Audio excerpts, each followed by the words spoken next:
তারা আমরা আগামী দিনে একটি ব্যালট বাক্স নিয়ে জাতির সামনে আমরা এক মঞ্চে হাজির হব। আমরা যদি আজকের এই প্রেক্ষাপটে আমাদের দায়িত্ব পালনে ব্যর্থ হই, ইতিহাস আমাদেরকে ক্ষমা করবে না। এই জন্য যাদের কাঁধে দায়িত্বের বোঝা, আমরা শুধুমাত্র এক একজন ব্যক্তি নই। যেমন ইতিপূর্বে অনেক ভাই বলেছেন, হযরত শাইখুল হাদিস আল্লামা আজিজুল হক রাহমাতুল্লাহি আলাইহির দায়িত্বের জোয়াল এখন আমার কাঁধে। হযরত পীর সাহেব মরহুম সৈয়দ ফজলুল করিম রহমতুল্লাহি আলাইহির দায়িত্বের বোঝা আমাদের বর্তমান হযরত পীর সাহেবের উপর। মুফতি ফজলুল হক আমিনী রহমতুল্লাহি আলাইহি সহ আকাবিরদের দায়িত্বের বোঝা আমাদের ভাই মাওলানা মুফতি সাখাওয়াত হোসেন রাজির কাঁধে। এমনি ভাবে আমরা বর্তমান প্রজন্ম আমাদের পূর্বসূরীদের রেখে যাওয়া একটি সুন্দর প্ল্যাটফর্মের উপর আজকে আমরা দাঁড়িয়ে আল্লাহর দ্বীনের কাজ করার সুযোগ পেয়েছি।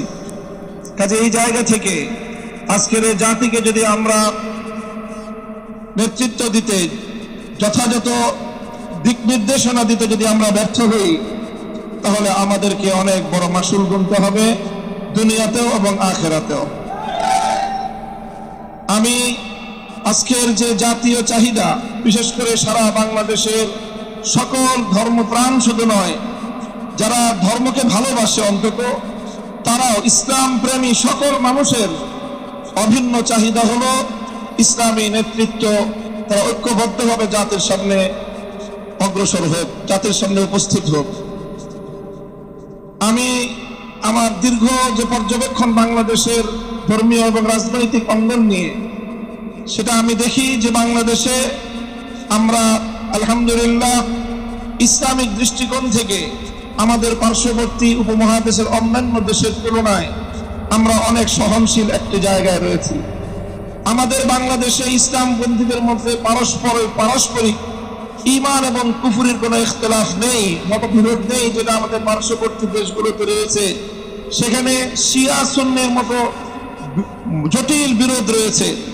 এরপরেও সেই সকল দেশগুলোতে আমাদের উলামায়ে দেওবন্দ তারা নেতৃত্ব দিয়ে সেই শিয়া সুন্নি সহ অন্যান্য বাতিল পন্থীদেরকেও বৃহত্তর ঐক্যের মধ্যে তারা তাদেরকে সামিল করে জাতির সামনে ঐক্যবদ্ধভাবে নিজেরা উপস্থিত হয়েছেন।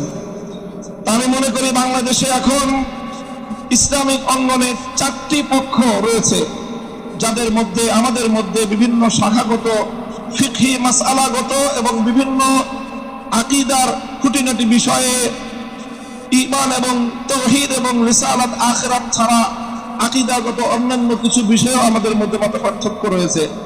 তবে আমরা সকলে একটি কথায় একমত, সেটি হলো আল্লাহর জমিনে আমরা ইসলামী হুকুমত কায়েম করতে চাই। এই এক কথার ভিত্তিতে এটাই হোক আমাদের আগামী দিনের রাজনৈতিক ঐক্যের বুনিয়াদ। যারা যারা আল্লাহর জমিনে কোরআনী শাসন কায়েম করতে চায়, তারা আমরা আগামী দিনে একটি ব্যালট বাক্স নিয়ে জাতির সামনে আমরা এক মঞ্চে হাজির হব। আমি মনে করি বাংলাদেশে অনেকগুলো ইসলামিক মহল থাকলেও বাংলাদেশে ধর্মীয় এবং ইসলামী সেক্টরের কিয়াদত উলামায়ে দেওবন্দের হাতে। এটার মধ্যে কোনো ধরনের দ্বিমত অথবা কোনো সংশয়ের কোনো অবকাশ নেই। বাংলাদেশে যদি 4 লক্ষ মসজিদ থাকে, 3.5 লক্ষ মসজিদের ইমামতের এবং মেম্বারের দায়িত্ব উলামায়ে দেওবন্দের হাতে। কাজে ধর্মীয় সকল অঙ্গনগুলোকে ঐক্যবদ্ধ করার ঐতিহাসিক দায়িত্ব উলামায়ে দেওবন্দের কাছে। আর এ কথা অস্বীকার করার কোনো উপায় নেই। দেওবন্দি উলামায়ে কেরামের সাথে সংশ্লিষ্ট যতগুলো রাজনৈতিক সংগঠন রয়েছে, তার মধ্যে সর্ববৃহৎ রাজনৈতিক সংগঠন ইসলামী আন্দোলন বাংলাদেশ। কাজেই সেই জায়গা থেকে ইসলামী আন্দোলন বাংলাদেশের দায়িত্ব সবচেয়ে বেশি। আলহামদুলিল্লাহ, আমি সাক্ষী দিচ্ছি লাখো জনতার এই মজমায় আমরা হযরত পীর সাহেব চরমনায় সৈয়দ রেজাউল করিম সাহেব হাফিজাহুল্লাহর মধ্যে সেই উদারতা এবং সেই আন্তরিকতা আমি প্রত্যক্ষ করেছি, আমি সাক্ষী দিচ্ছি। এজন্য আমরা আশাবাদী আগামী দিনে ইনশাআল্লাহ আমাদের ঐক্য প্রতিষ্ঠিত হবে। এই জন্য আমাদের যে কথা আমরা একমত, সেটা হলো আগে আমাদের উলামায়ে দেওবন্দের নেতৃত্বে যে সকল রাজনৈতিক সংগঠনগুলো পরিচালিত হচ্ছে, আমরা আমাদের মধ্যে আমাদের ঐক্যকে আরো সংহত এবং মজবুত করব। ইতিমধ্যে আমির হেফাজত আল্লামা শাহ মুহিবুল্লাহ বাবু নগরী হাফিজাহুল্লাহর পক্ষ থেকেও আমাদেরকে সকল সংগঠনকে দাওয়াত দেওয়া হয়েছে। কাজে ইনশাআল্লাহ আমরা আশা করছি যে অদূর ভবিষ্যতে অনতিবিলম্বে আমাদের ঘরানার সবগুলো রাজনৈতিক সংগঠন আমরা সীসাতলা প্রাচীরের মতো ঐক্যবদ্ধ হব। এরপরে বাংলাদেশে অপর 3টি ইসলামী ধারাকেও রাজনীতির ক্ষেত্রে আল্লাহর জমিনে ইসলামী হুকুমত কায়েম করার জন্য তাদেরকেও আমরা তাদের কাছে দাওয়াত নিয়ে যাব ইনশাআল্লাহ। সেটা হলো, একদিকে বাংলাদেশে আরেকটি অঙ্গন রয়েছে আহলে হাদিস সম্প্রদায় হিসাবে বিশাল একটা সম্প্রদায় বাংলাদেশে রয়েছে।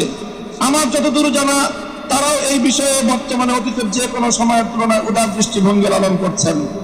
ডক্টর আসাদুল্লাহ গালিব এবং মৌলানা আব্দুর রাজ্জাক বিন ইউসুফের নেতৃত্বে আহলে হাদিস ভাইয়েরা তারা রাজনৈতিক অঙ্গনে ওলামায়ে উম্মতের সাথে ওলামায়ে দেওবন্দের সাথে ঐক্য করার জন্য তারা প্রস্তুত রয়েছেন।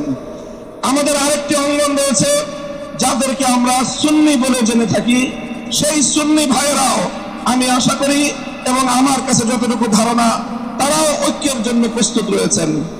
তৃতীয় যে আরেকটি গ্রুপ রয়েছে জামায়াতে ইসলামী বাংলাদেশ, যারা দীর্ঘদিন ধরে রাজনৈতিক অঙ্গনে আল্লাহর জমিনে আল্লাহর আইন বাস্তবায়ন করার স্লোগান নিয়ে যারা কাজ করছেন, তাদেরকেও আমরা উদাত্ত আহ্বান জানাবো এবং তাদের কাছে আমরা দাওয়াত নিয়ে যাব।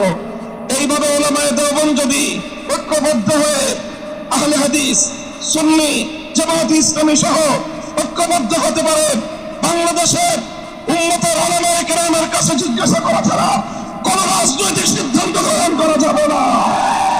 বাংলাদেশ ইনশাআল্লাহ আল্লাহর নিজাম অনুযায়ী চলবে, কোরআনী শাসন বাস্তবায়ন হবে ইনশাআল্লাহ। সেই দিন আমরা দেখতে পাবো আমাদের হায়াতে, আমাদের জীবদ্দশায় দেখতে পাবো।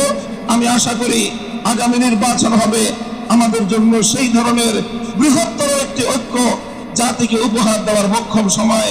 আমি আপনাদের সকলের কাছে দোয়া চাই যে এভাবে যেন আমরা আমাদের ভূমিকাগুলো পালন করে যেতে পারি। বাংলাদেশ খেলাফত মজলিসের পক্ষ থেকে আমি আজকের এই ভর মজলিসে এই ধরনের কার্যক্রম পরিচালনায় আমাদের শতভাগ উদারতার এবং আন্তরিকতাপূর্ণ ভূমিকা পালন করার প্রতিশ্রুতি দিয়ে যাচ্ছি ইনশাআল্লাহ।